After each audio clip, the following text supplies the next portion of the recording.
e estável. Perfeito. Vamos começar falando sobre exames prévios ao uso de lente de contato. Primeiro de tudo, você tem que fazer uma análise ectoscópica, principalmente analisar a órbita do paciente, procurando algum tipo de proptose, exoftalmia. Depois, avaliar as pálpebras do paciente, procurando alguma alteração anatômica, como entrópio, ectrópio. Verificar se o paciente tem uma oclusão normal das pálpebras, se ele apresenta ptose, que pode atrapalhar em alguns momentos, principalmente em lentes rígidas, mas em alguns casos para colocar uma lente gelatinosa. Tônus e abertura palpebral. Se a pálpebra é muito flácida e se a abertura palpebral fica entre 7 a 12 milímetros, o ideal que seja em torno de 10 milímetros. É muito importante também avaliar a frequência do piscar desses pacientes. Se ele tem um piscar normal, se ele pisca menos vezes por minuto, se de repente ele pisca, ele pode ter um blefaroespasmo e ter um piscar acentuado que pode atrapalhar um pouco a adaptação de lente de contato. Já na análise biomicroscópica, tem que avaliar as pálpebras com um pouquinho mais de detalhe, procurando principalmente disfunção de glândulas de Bembâmios e blefarite. Essa blefarite cheia de crostas, praticamente uma blefarite estafilocócica, tem que ser tratada antes de uma adaptação de lente de contato, porque o risco de infecção aumenta muito. Esses casos de estase de glândulas de Bembômios, como essas daqui, que as glândulas estão completamente extasiadas, você verifica teleangiectasias, também merecem tratamento antes de utilizar as lentes de contato.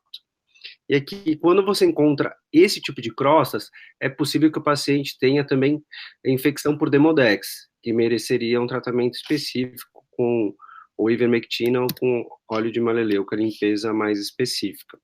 É necessário sempre avaliar o fundo de saco conjuntival desses pacientes, procurando alterações como pênfico ou qualquer outra alteração cicatricial e confirmar a drenagem lacrimal do paciente, se é suficiente, se é adequada. Verificar procurando epífora, algum tipo de sinal de canaliculite ou de uma dacriocistite. É muito importante para todo tipo de lente de contato, incluindo a lente de contato gelatinosa, avaliar a superfície lacrimal do paciente, todas as camadas do filme lacrimal, avaliar principalmente o tempo de ruptura do filme lacrimal, verificando se o boot do paciente é menor do que o normal, se ele apresenta uma evaporação adequada, se o filme é estável, se você consegue perceber não só a ruptura do filme lacrimal rápida, mas você percebe que ele não se distribui uniformemente em toda a superfície lacrimal, começa a formar grânulos de muco, começa a formar alguns depósitos em alguma região da superfície lacrimal. É legal sempre avaliar o menisco lacrimal, lógico que sem fluoresceína primeiro, você avalia o menisco lacrimal do paciente, verifica se está em 0,2 a 0,4 milímetros, tá? Esse paciente, que se ele tiver um menisco lacrimal normal, é o ideal.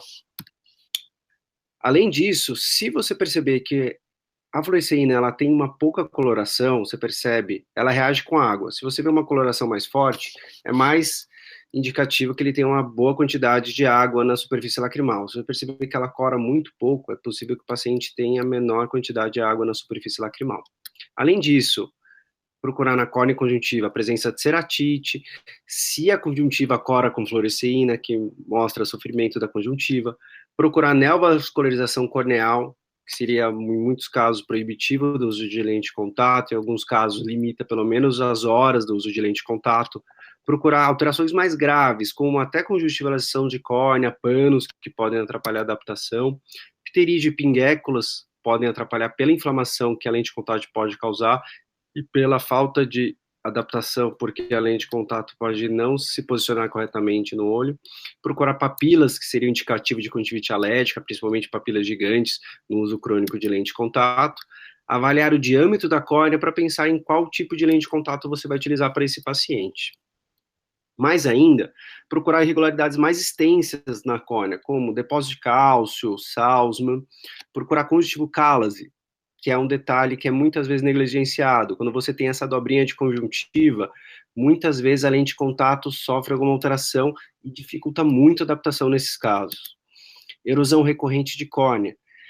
Atrapalha bastante a erosão recorrente. Por quê? Pode ser causa de alguma distrofia genética de córnea, pode ser traumática, ou qualquer outra razão, mas muitas vezes nesse caso, quando o paciente acorda, ele já tem ceratite, ele já tem uma dor. Você utiliza a lente de contato durante o dia, no final do dia ele começa apresentar mais sinais. E nesses casos, muitas vezes, quando você retira a lente de contato sem utilizar um colírio lubrificante, você acaba retirando epitélio. Se ele tem uma dificuldade para epitelizar, esses casos podem levar a um certo trabalho para cuidar no consultório.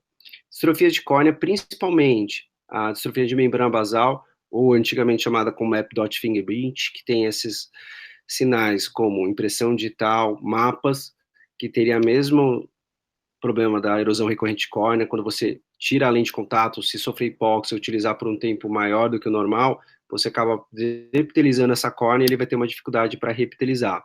Paciente com uma córnea gotata ou distrofia de Fuchs, ele pode, se você deixar uma lente com baixa transmissibilidade, permeabilidade, ele pode ter uma hipóxia na córnea, levando uma alteração endotelial e prejudicando o quadro. Íris pupila, para verificar se você tem um paciente com atrofia e irregularidades, tanto na íris quanto a pupila, que podem pensar numa lente de contato com filtro, uma lente de contato colorida com orifício central, alguma coisa para melhorar a fotofobia do paciente. Corectopia iridia, do mesmo jeito, a aniridia, normalmente, os pacientes têm uma insuficiência limbar que contraindica o uso de lente de contato. E já exames complementares, partindo para exames um pouquinho mais avançados, se o paciente tem indicativos de superfície lacrimal ruim, é interessante fazer um teste de estímio no paciente e verificar se ele tem uma deficiência aquosa do filme lacrimal. Outro indicativo de sofrimento córneo-conjuntival é a coloração com rosa bengala. Ela pode ser um indício também de olho seco, até por deficiência aquosa ou síndrome de Sjögren. Em alguns casos, é interessante fazer estesiometria, verificar se o paciente tem uma redução da sensibilidade da córnea. Se ele tem uma redução da sensibilidade da córnea, ele pode ter lesões na córnea sem perceber. Isso, quando ele retirar a lente, pode mostrar algum dano para esse paciente. Mais ainda, se você tem uma diminuição da sensibilidade de córnea, pode ter uma diminuição da produção lacrimal. Outro exame que é muito essencial na avaliação prévia do candidato ao uso de lente de contato é a topografia de córnea, que é praticamente uma ciência que descreve a topografia de córnea utilizando uma escala de cores, tá? O que é mais curvo normalmente fica com cores mais quentes, o que é mais plano fica em cores mais frias. Você traduz isso para o computador e você transforma no mapa, que ele tem uma escala, como disse antes, cores mais quentes, mais curvas, cores mais frias, mais para azul, mais planas. Você pode escolher que tipo de mapa você quer, com escala absoluta ou com uma escala relativa. Quando você vai escolher o paciente para fazer adaptação, você tem que ter uma ideia do tipo de escala, senão você pode ter uma avaliação errônea da topografia. A absoluta, ela tem valores fixos para cada cor. A relativa aos valores são estabelecidos, valores dióptricos. A absoluta normalmente tem intervalos entre meio, 1 a 1,5. A relativa você escolhe que tipo de intervalo você quer estabelecer. Absoluta, normalmente você escolhe essa escala de 1,5 e relativa você varia para cada paciente. Qual que é a vantagem de cada uma? Absoluta é muito fácil comparar com exames de diferentes aparelhos para trabalhos científicos, porque você percebe mais facilmente a mesma escala para todos os pacientes. A relativa muda para cada córnea. Então, se você define, se você de repente utilizar uma escala que não seja adequada, essa escala pode aparecer toda vermelha no mapa se você utilizar como padrão uma córnea com padrão médio, uma córnea muito plana, de 37 dioptrias, tudo que estiver acima de 43 dioptrias vai estar vermelho, e você não consegue entender muito bem como é a regularidade, ou se utilizar uma escala com de 3 em 3, de 2 em 2 dioptrias, você acaba perdendo muitos detalhes, tá? Você pode escolher uma mapa axial ou tangencial. Isso é importante para ver que tipo de córnea você está avaliando. Axial, o raio de curvatura é determinado perpendicularmente ao ápice da córnea. Na tangencial, o raio de curvatura é determinado pela medida ao longo de seu meridiano para cada ponto da córnea. O que isso quer dizer na prática? Na prática, o tangencial ele é melhor para a periferia. Em casos que você suspeita de uma degeneração marginal pelúcida, um paciente pós-refrativo, você tem mais detalhes. Já o axial é mais utilizado do que a gente está acostumado. Ele evidencia melhor o centro dessa córnea. O exemplo da mesma córnea no mapa axial, deste lado, que você evidencia melhor a parte central da córnea, que o tangencial, que você evidencia melhor a córnea como um todo. As dicas para você utilizar a topografia mais facilmente da adaptação de lente, primeiro, é avaliar se o astigmatismo é regular ou irregular. Relembrando, o astigmatismo regular é que você consegue determinar um eixo no meridiano mais cônico. como esses dois casos, tá? Se o astigmatismo é regular, normalmente ele vai ter uma boa visão com as lentes de contato. Se ele é irregular, normalmente ele pode ter uma baixa de visão, mesmo com as lentes de contato, que provavelmente ele já tem com óculos, a visão deve ser bem similar. Nesse caso, você pode pensar em uma adaptação com uma lente rígida, uma lente escleral, para tentar melhorar a qualidade visual do paciente. Uma outra dica é verificar se o astigmatismo da córnea é igual ao refracional. Você verifica a ceratometria e você verifica qual que é o astigmatismo, nesse caso é de 3 dioptrias. Se o paciente tem o mesmo astigmatismo refracional, ele é um bom candidato para lente de contato tórica. E é um bom candidato nesse caso. Se ele apresenta um astigmatismo diferente, ele apresenta um astigmatismo de córnea diferente do refracional, se você usar uma outro tipo de lente de contato, como uma rígida que não tenha toricidade em outra face, seja uma rígida normal que não seja uma rígida tórica, você provavelmente vai ter um astigmatismo residual. Isso é muito importante na seleção do paciente para cada tipo de lente de contato. Aqui tem um poder central da córnea, com raio de curvatura, muitas vezes é importante ter esses dados para determinar qual lente de contato que você quer adaptar, qual é o raio que você prefere. Nas gelatinosas, normalmente a gente encontra por raio de curvatura. Não pode ser muito diferente, senão a lente pode ter uma mobilidade muito grande ou muito pequena. Importante decidir se a córnea é prolada ou oblada. O que seria uma córnea prolada? São praticamente todas as córneas que a gente encontra, que o centro é mais curvo que a periferia, é uma córnea esférica normalmente. Já uma córnea oblada é uma córnea que o centro ele é mais plano que a periferia, normalmente em pós-cirurgia refrativa. Se a córnea for muito oblada, se ela tiver um vale central muito grande, muitas vezes os pacientes não se sentem confortáveis com lentes que não têm esse formato, como asféricas ou esféricas. A tomografia de córnea, ela traz os mesmos dados que a topografia de córnea. Nesse caso, um astigmatismo irregular, no mapa axial, que você não consegue definir o eixo mais curvo com nitidez. E aqui, nesse caso, algumas coisas ele traz a mais. O índice de asfericidade da córnea. Você tem o white a white, que é o diâmetro da córnea, que serve muito bem para te ajudar no tipo de diâmetro, no tipo de lente de contato que você vai adaptar.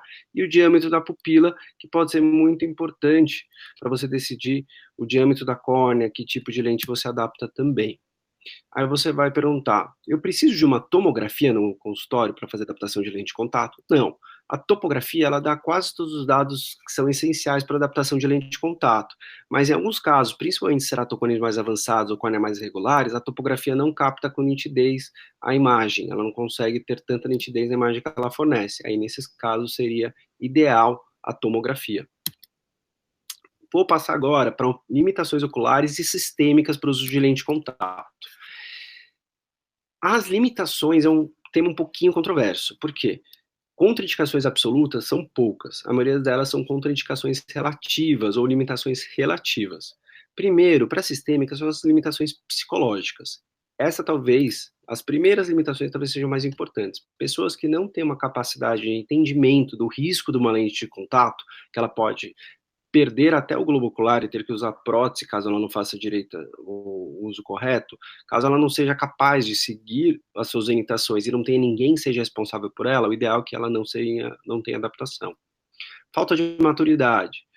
A questão, uma pessoa que pode até ter um entendimento normal da lente de contato, dos riscos, das complicações, mas você percebe que ela não tem nenhum cuidado com uso de lente de contato ou cuidado, responsabilidade, também são pessoas que podem te trazer complicações, elas podem não ter a utilizar o produto corretamente, não podem não fazer a troca programada e isso gerar complicações.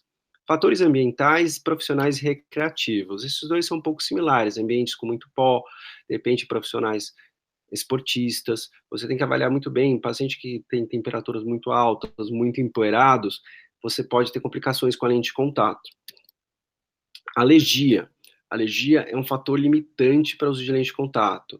Normalmente, os pacientes alérgicos, eles têm mais irritação e mais intolerância à lente. Então, eles vão ser muito bem avaliados e muito bem controlados a alergia antes de pensar na adaptação. Diabetes pode diminuir a imunidade e, além disso, pode diminuir a sensibilidade para a córnea. Isso pode ser uma limitação para o uso de lente de contato. Como eu falei, imunidade baixa, em geral, pode ser doenças ou alguma medicação que te deixe um imunossuprimido, um imunodeprimido, isso pode ser uma limitação pelo aumento de risco de complicações em pacientes com baixa imunidade. Gravidez e menopausa pode ser uma complicação, sim, por quê? A superfície lacrimal altera com mudança hormonal. Uso de medicações orais que alterem a superfície lacrimal. Eu vou citar as principais, depois tem uma tabela falando de uma a uma. Antidepressivos são, são as principais medicações que levam a uma alteração da superfície lacrimal. Beta-bloqueadores, antistamínicos também diminuem a superfície, a produção lacrimal, diuréticos, contraceptivos e outra medicação que altera muito a superfície lacrimal, que praticamente impede durante o uso dela, o uso de lente de contato, a isotretinoína, o Rocutan. Síndrome de Sjögren, essa sim é uma grande limitação para o uso de lente de contato. Caso não tenha nenhuma repercussão na superfície lacrimal, se a estima seja normal, você pode pensar em utilizar lente de contato. Caso que seja essencial, é melhor partir para lentes de baixa hidratação. Por quê? Se a deficiência é aquosa, se você utilizar uma lente com alta hidratação, a lente vai sugar a água da lente de contato, ela vai desidratar, grudar no olho e formar hipóxia e trazer complicações. É muito difícil você utilizar uma lente de contato com um paciente síndrome de Sjögren, caso seja uma síndrome controlada e tenha a tendência a utilizar, troca mais programada possível, lentes de uso diário, tentar limitar ao máximo o uso de horas por dia. Hipertireoidismo, principalmente por causa da exoftalmia, doença de Graves, você aumenta a exposição palpebral tá, pela abertura palpebral aumentada, isso pode levar a um ressecamento ocular. Rosácea, que aumenta muito a disfunção das glândulas de meibômios. Doenças vasculares também podem alterar a superfície lacrimal. Anemia também. Espera um pouquinho.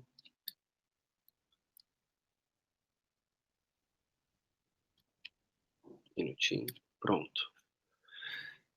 Todas essas são da tabela de interações medicamentosas sistêmicas. Vou citar as principais. Álcool, ela deposita na lente de contato, uso excessivo. Aqui, a amiodarona, você diminui o movimento e o reflexo de piscar. Anfotericina B pode gerar uma adaptação difícil da lente por edema. Anticolinérgicos diminui o lacrimejamento. Antihistamínicos diminui o lacrimejamento. Pode deixar os olhos mais irritados e vermelhos. Benzodiazepínicos também diminui a pressão lacrimal. Beta-bloqueadores também. Cloroquina pode irritar os olhos. Cosméticos podem depositar na lente. Antidepressivos também diminuem a superfície lacrimal.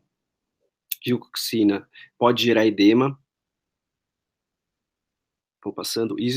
Isotretinoína, como eu falei, deposita na lente, diminui o lacrimejamento e aumenta muito a disfunção de glândulas de meibômios.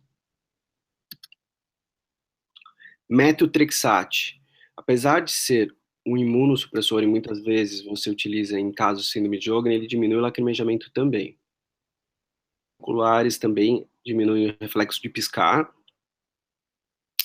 Fumar, tabagismo, pode depositar na lente, pode irritar mais os olhos. Já as alterações, as limitações oculares. Na verdade, aqui eu tentei separar situações que podem levar a complicações oculares. Fica mais fácil a gente pensar dessa maneira. Principalmente relacionado, vou dividir por anatomia. Primeiro, relacionados à conjuntiva e córnea. Olho seco, principalmente deficiência aquosa. Deficiência aquosa é um fator limitante para o uso de lente de contato. Alergia ocular, principalmente a conjuntivite papilar gigante.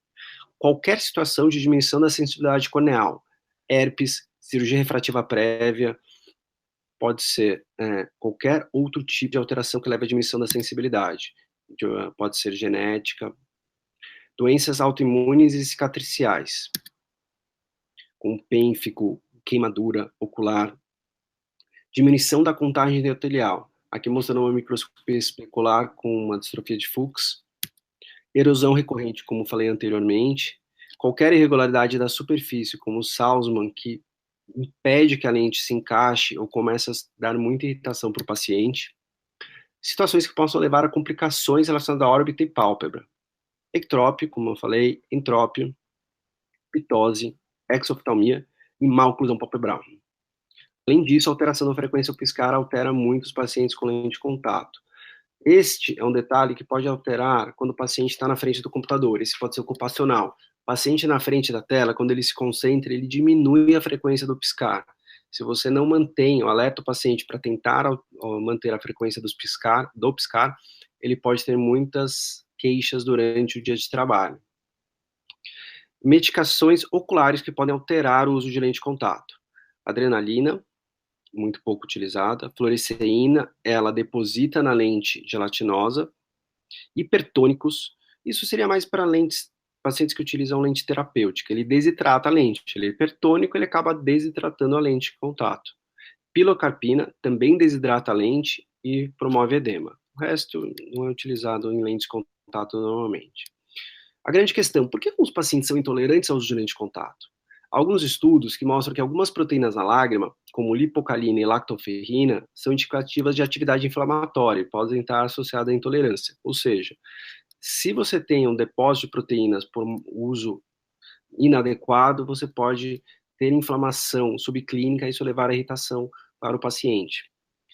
Tem pessoas que têm alterações maiores no pH da lágrima, e a consistência da lágrima à noite fica mais viscosa, produz mucina. Então, logo pela manhã, você não tem uma recuperação total disso. O paciente pode ter uma intolerância logo pela manhã. Pacientes com lentes com pouca mobilidade, lentes que estão grudadas no olho, que tem uma alteração na adaptação que não é adequada, eles tendem a ter sendo mais poliqueixosos. Lentes com maior teor de água apresentam mais depósitos. Lentes iônicas acumulam também mais depósitos. Lentes de hidrogel baixo DK, como o Rodrigo falou perfeitamente sobre as propriedades das lentes de contato dos materiais, elas podem deixar aglomerados de material celular após o uso durante o sono. Por isso que é proibitivo o uso de lentes de hidrogel durante o sono, normalmente em pacientes que não têm uma indicação específica. Lentes de hidrogel de alto DK podem formar bola de mucina. Apesar de maior permeabilidade das lentes de hidrogel, elas também causam depósitos, ou seja, tem que ter a troca ideal, tem que manter a higiene adequada desse tipo de lente de contato. A hipóxia crônica pode levar a acúmulo de ácido láctico e dióxido de carbono, por isso você pode ter alteração endotelial. As mensagens que a gente tem dessa aula. O principal é verificar se o paciente tem fatores psicológicos, ambientais e maturidade que permitem o uso de lente de contato. Ele tem que entender o que é um fator de risco que ele tem que utilizar corretamente, senão ele leva riscos para a saúde do olho do paciente. Muito cuidado em caso de ressecamento ocular, diminuição da sensibilidade, alteração da superfície ocular e da contagem endotelial. Sempre procurar com lentes com maior DK, principalmente silicone de hidrogel, e trocas mais frequentes e, se possível, limitar o uso em horas por dia. Em casos de diminuição quantitativa da lágrima, sempre optar por lentes de baixa hidratação. Mesma coisa com diminuição da contagem endotelial. Exames frequentes, limitação do uso, lentes com maior oxigenação e trocas mais frequentes. Finalmente, é sempre avaliar isoladamente cada caso, cada paciente, cada patologia e decidir as lentes específicas ou a contraindicação dessas lentes e acompanhar frequente com exames e com todo o arsenal que for necessário.